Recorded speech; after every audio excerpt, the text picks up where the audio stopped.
Happy Tuesday, everybody. Hope you're having a great day. So far, so good. Thanks for stopping by my YouTube channel. Hit the like button, hit the subscribe button. I'm Jamie Totten, and this is Here's the Thing. A few things I want to discuss today, as usual, pertaining to politics, sports, and music. I'm going to begin with some sports. Okay. I'm back to the NBA today. So I want to talk about some shooters, the best shooters that I've seen in the NBA. Um, and I'm talking mostly guards and stuff like that. But here's my top five shooters. I mean, dead eye shooters of the NBA, past and present. Okay. I'm gonna do that. And as for all you music fans, I'll give you my top five singers of my era. Top five female singers of my era. That's what. Well, when I say my era, I'm talking like late late '60s into the '70s. Okay, so don't y'all be tripping when I'm not mentioning Fantasia or Beyonce or Whitney. You know, I'll save that for a later time. I'm talking about the people of the era of the late '60s, early '60s, into the '70s. Okay, we'll talk about that. And of course, we're going to talk about some politics. But first, here's my top five dead eye shooters in the NBA, past and present. Okay, number five, Craig Hodges. Craig Hodges was a 6'2 guard, mostly known for his play with the Bulls, winning a couple of championships with Jordan and Scotty and the rest of the cats. Um, he won in '91 and in '92 with the Bulls. So in his career, he led the league three times in three-point shooting percentage. He also won three-point contests 3 years in a row. The three-point contest, he won it 3 years in a row. 90, 91, and 92. Only other person to do that, the great Larry Bird, 86, 87, and 88. And Larry was telling the people during that time, which one of y'all coming in second? Oh my God, which one of y'all are coming in second? Because I know what I'm going to do. Bird's a bad man. Bad man. Yeah, but Craig Hodges.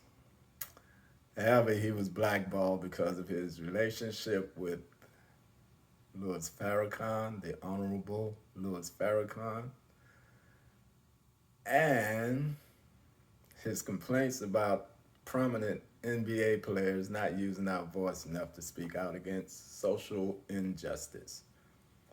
So he eventually got blackballed out the league for having something to say. It's a terrible thing. So I guess back then, like they said, they want you to shut up and dribble. I don't care what you see going on, shut up and dribble. But anyway, he was a 40%, uh, he shot 40% from three for his career. He was a bad man. He did great things on and off the court. At least he tried. Um, Now, number four, Mahmoud Abdul Rauf. He came in the league as Chris Jackson, and then he changed his religion and changed his name. But Mahmoud was a 6'1" guy from LSU. He played with Shaq, you know. And this guy was a marksman. I mean, just shooting from anywhere at any time, from any angle. You know, he's taking people off the dribble, pulling up, two, three, it doesn't matter. He was knocking them down. He was knocking them down. He was really great at what he was doing, you know. And you had to get on him because if you didn't, you was gonna catch some buckets in your face. That's for sure. He was gonna get some buckets on you if you wasn't really tight up on him. But he too was blackballed by the NBA because he refused to stand for the national anthem. I think we've heard that before too, huh? It didn't just start with Colin Kaepernick. You know, Mahmoud, he had the same idea. He refused to stand for the national anthem because he said the flag was a symbol of oppression. He played 9 years in the NBA, but it was unbelievable what was going on back there in the league. Thank God the players have more power today, and they know how to use it. The more you know, the more you grow. So they're growing. Mahmoud's career percentage from three was 39.2. Bad man. That he was the first great shooter that I really, really saw. I mean, from deep. Okay, now, number three, we have Miller time. It's Miller time. And when it's Miller time, buddy, you in trouble. Number three, Reggie Miller.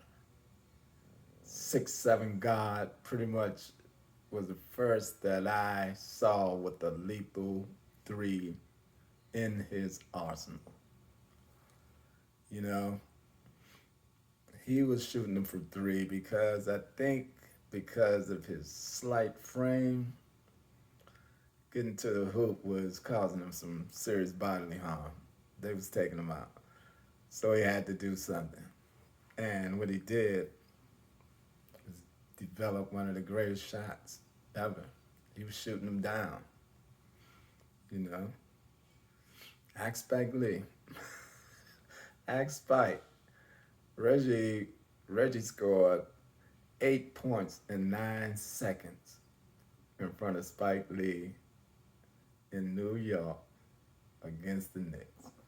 8 points in 9 seconds to pull out a victory over the Knicks. That broke Spike's heart, broke the Knicks' heart.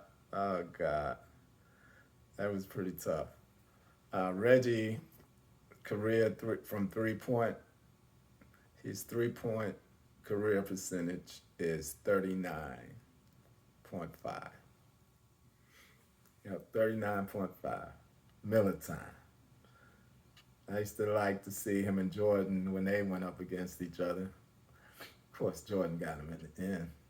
He got all of them in the end. But, they had some great battles. Okay, so number two.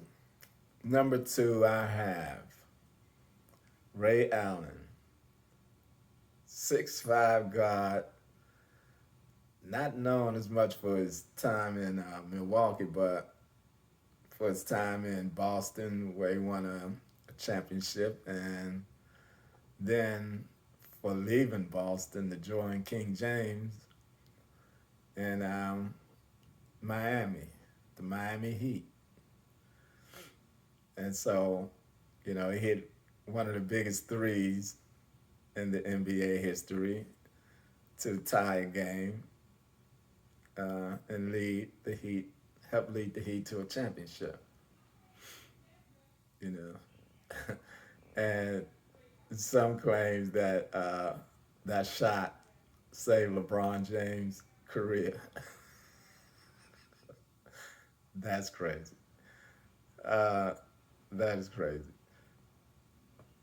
But Allen was a 40% um, 3-point shooter for his career. He shot 40% from three. Allen was shooting them down. And he had game. He could handle earlier in his career. He had handles and everything, you know. He wasn't just a jump shooter, but he developed that as he got older, and he was great at it, you know. But he's number two. Now check this out. So I got number five, Craig Hodges from the Bulls, most notably. Mahmoud Abdul Rauf, I got at number four. He was one of the first that I saw come out there and just shooting, shoot from everywhere and hitting and from deep. You know, he's number four. Number three, Reggie Miller. Miller time. You know, when that guy got in his groove, boy, he was in trouble. He was in trouble. Number two, Ray Allen. Ray Allen, he could do it all. He was a great shooter. And number one goes without saying, Steph. Chef Steph. Steph Curry. 6'2" guard. No introduction needed. Simply the best ever. Not even close. Nothing comes close to what that guy is doing and have been doing since he entered the league. I mean, revolutionized the game, changed the whole scene. The whole scene. Everybody want to shoot now. And they're trying their best to do it. You know, nobody's ever seen anything like that before. He is still one of one. There's only one. There's only one Steph. Greatest shooter on the planet. Okay. Now, let's get to some music.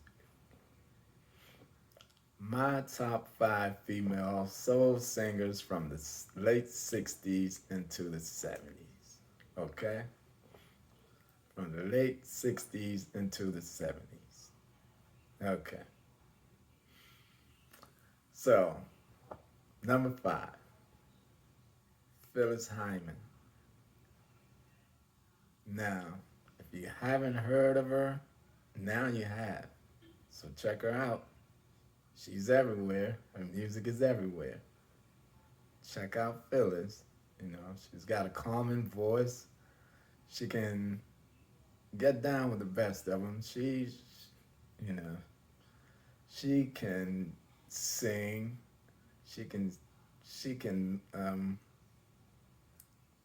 she's a performer who can write and do other things. She's no longer with us, but check out her music. Okay, number four,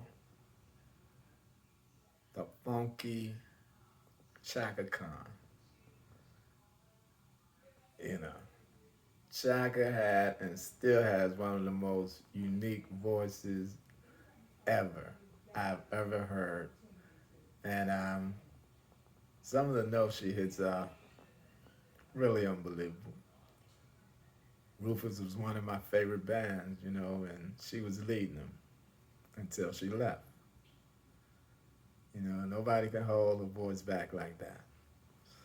She got out there, she could rock with the best of them. She could do it all. And she is number four on my list. The funky Chaka Khan. Now, number three, Patti LaBelle.